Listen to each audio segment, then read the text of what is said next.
Mr. Deputy Speaker, this is my first budget as an MP from the Labour movement. And in previous debates, I've spoken up on mental health, education, and lifelong learning, and in support of educators and our healthcare workers, causes that remain close to my heart. Stepping into this new role has made something clearer to me. It all converges. At the heart of all these issues lies work. The dignity of work, the stability that employment provides, and the confidence to navigate change.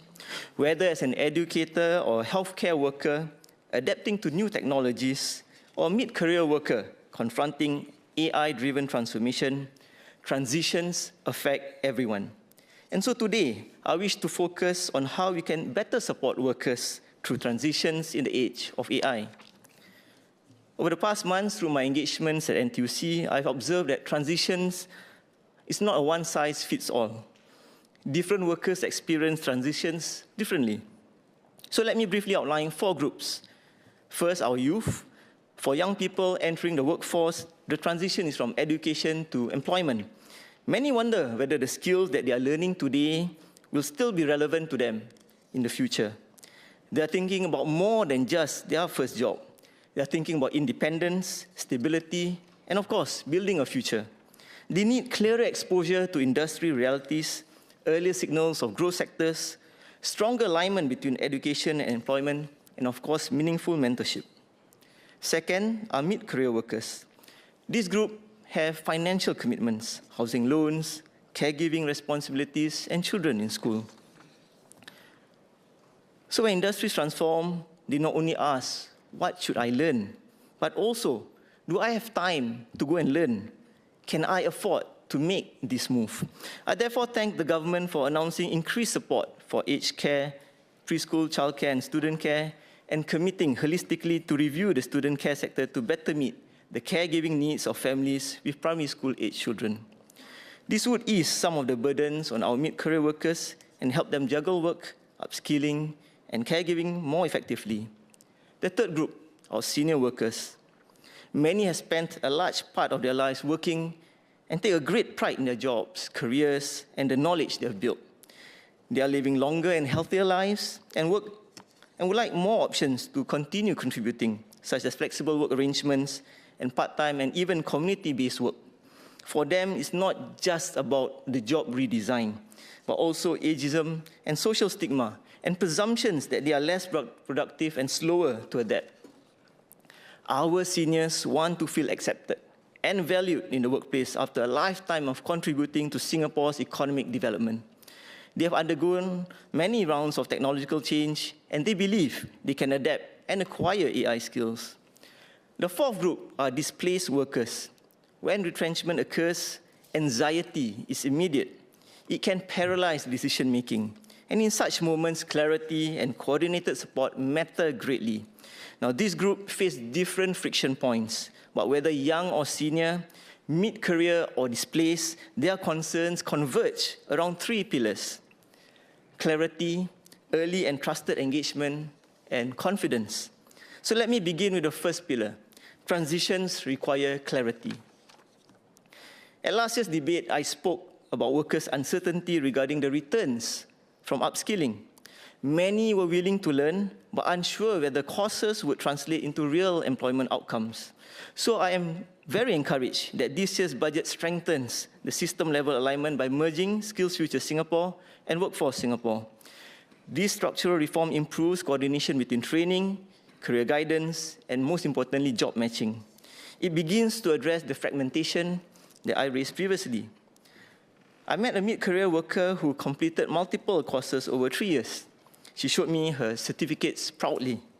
Yet she asked whether she had upgraded in the right direction. Her wages had not shifted significantly. Her pathway remains unclear. So effort without direction creates frustration. Effort with direction builds confidence.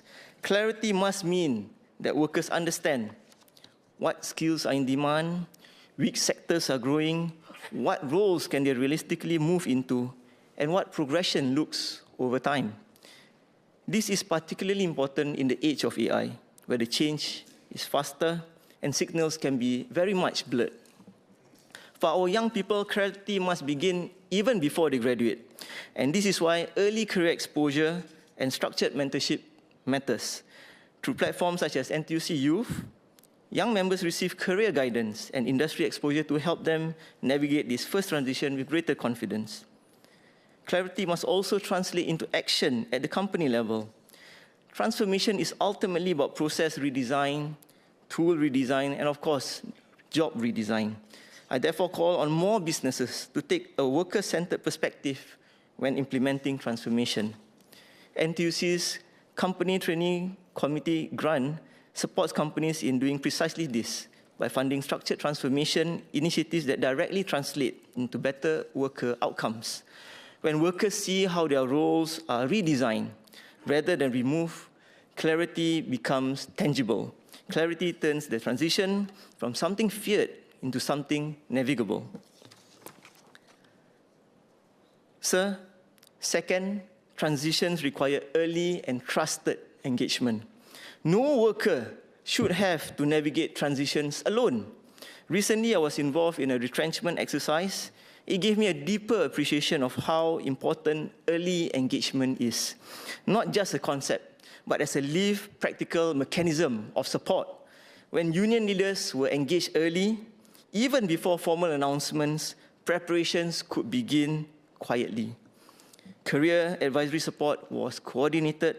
Alternative employment options could be identified in advance to minimize the period of uncertainty for a worker. In contrast, when information flows to the union too late, workers feel blindsided, and of course, anxiety multiplies. Support becomes reactive instead of proactive. The difference between being informed before and after an announcement can be profound. This experience reinforced something I've spoken about in previous debates. Strong industrial relations are built over time. They are built on trust, regular dialogue, and mutual respect long before disruption occurs. As transition accelerates in the age of AI, restructuring may become more frequent across many sectors.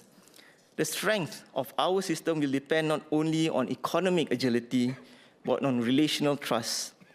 The Prime Minister reaffirmed in his budget speech that the government will continue working closely with NTUC and unions to support workers through change. To strengthen this commitment, we should review and reinforce norms around early engagement and consultation where feasible. This does not mean adversarial industrial relations. It means building clearer expectations.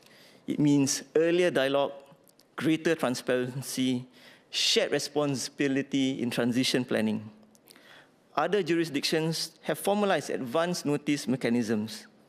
Our approach need not replicate theirs, but we can continue strengthening norms that encourage responsible employer conduct and early partnership. Because trust cannot be built at the point of retrenchment. It must be built before disruption happens. This is the second pillar.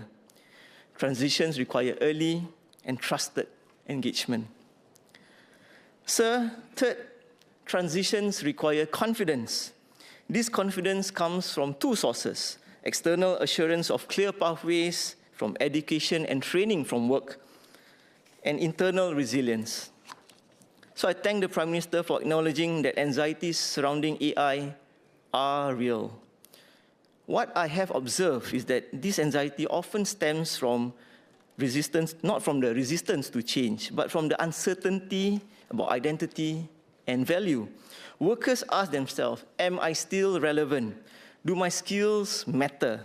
Is there still space for me in this economy? And these are deeply human questions. In one conversation, a senior professional shared that his greatest fear was not unemployment, but irrelevance. He had spent decades building expertise. As digital systems were introduced, he worried whether the expertise would still be recognized. In another case, a displaced worker delayed updating his resume for a week, not because he lacked ability, but because he felt uncertain about how to position himself in a fastly changed market. Transitions, therefore, are not merely about skills transfer. They're about identity transition. They're about dignity. As we strengthen workforce systems, we should be intentionally ensuring that our students and workers have the confidence to navigate. And this means that we design transition support frameworks, whether for youth entering the workforce, mid-career switchers, or displaced workers. Structured activation and confidence-building components should sit alongside upgrading and job matching. Career guidance should not only provide listings of available roles, it should help workers reframe their value. Transition programs should not only provide technical certification. They should help individuals rebuild momentum and self-belief. We have seen through structured activation and resilience interventions that when workers regain clarity and confidence, follow-through, interview rates, and transition outcomes improve. Confidence, therefore, is not abstract. It is measurable and actionable.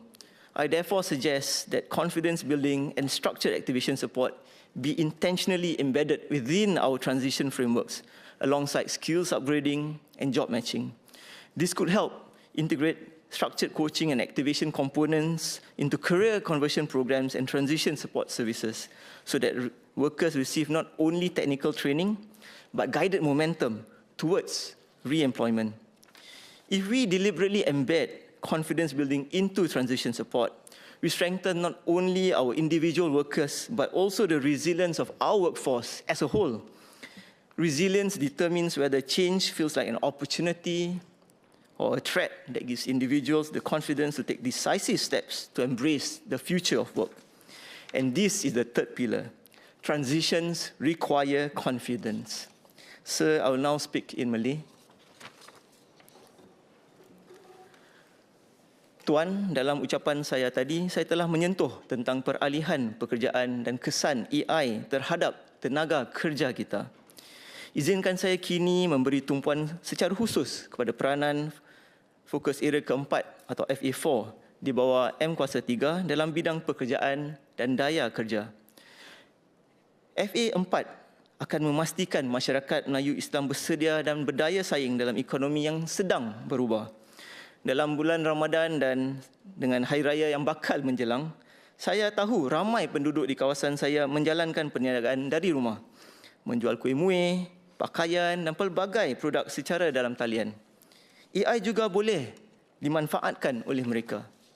Mereka boleh menggunakan alat AI untuk membentuk poster dan gambar produk yang lebih menarik, menulis caption pemasaran yang lebih berkesan, menjawab pertanyaan pelanggan secara automatik, malah mengurus tempahan dan rekod kewangan dengan lebih tersusun. Teknologi ini bukan hanya untuk syarikat besar, ia juga untuk peniaga yang kecil yang mahu berkembang. AI juga bukan sekadar relevan dalam perniagaan. Sebagai seorang bapa, saya sendiri melihat bagaimana teknologi ini boleh digunakan secara bertanggungjawab dalam pembelajaran. Anak saya yang mengalami disleksia seperti saya, dan beliau menduduki PSLE tahun lalu. Kita semua tahu soalan PSLE ini kadang-kala agak menarik. Sebenarnya susahlah, tapi menarik. Dengan menggunakan alat AI dalam mood pelajaran yang sesuai, iaitu study and learn, ia tidak memberikan jawapan secara langsung. Sebaliknya, ia membimbing langkah demi langkah, membantu memahami cara berfikir dan pendekatan untuk menyelesaikan soalan. Ini menjadi alat sokongan, bukan pengganti usaha. Saya dapat duduk bersama beliau dan melalui soalan-soalan tersebut dengan lebih yakin, seolah saya menjadi seorang ayah yang pro untuk seketika. Pengalaman ini menunjukkan kepada saya bahawa jika digunakan dengan betul, AI boleh membina keyakinan dan memperkukuhkan pembelajaran. Jika dalam pendidikan dan perniagaan kecil kita boleh memanfaatkan AI secara baik, secara bijak, maka dalam pekerjaan dan peningkatan kemahiran juga kita harus berani melakukan perkara yang sama. Dalam aspek pekerjaan dan daya kerja, FA4 boleh terus memperkukuhkan hubungan dengan majikan dan rakan industri supaya lebih banyak peluang latihan, internship dan penempatan kerja diwujudkan dalam sektor pertumbuhan. Di pihak NTUC, melalui inisiatif seperti AI Ready SG, kami akan terus menyokong para pelajar, pekerja dan usahawan dalam menghadapi perubahan ini. Perincian lanjut akan saya huraikan dalam pembahasan Committee of Supply nanti. Akhirnya, AI bukan sekadar soal teknologi. Ia soal bagaimana kita memilih untuk menggunakannya. Jika kita menggunakannya dengan bijak, perubahan ini bukan satu ancaman. Ia peluang untuk masyarakat kita terus maju dengan yakin. So, in closing, as transitions become more frequent in the age of AI, our responsibility is clear. We must strengthen clarity so workers see the real pathways forward. We must deepen early, trusted engagement so no one feels blindsided by change. And we must intentionally build confidence so that workers are equipped not only with skills but also with the self-assurance and resilience to move forward. If we get these three foundations right, transition will not weaken our workforce. It will only strengthen it. And Singapore will continue to move ahead with our workers, not ahead of them. Sir, I support the budget.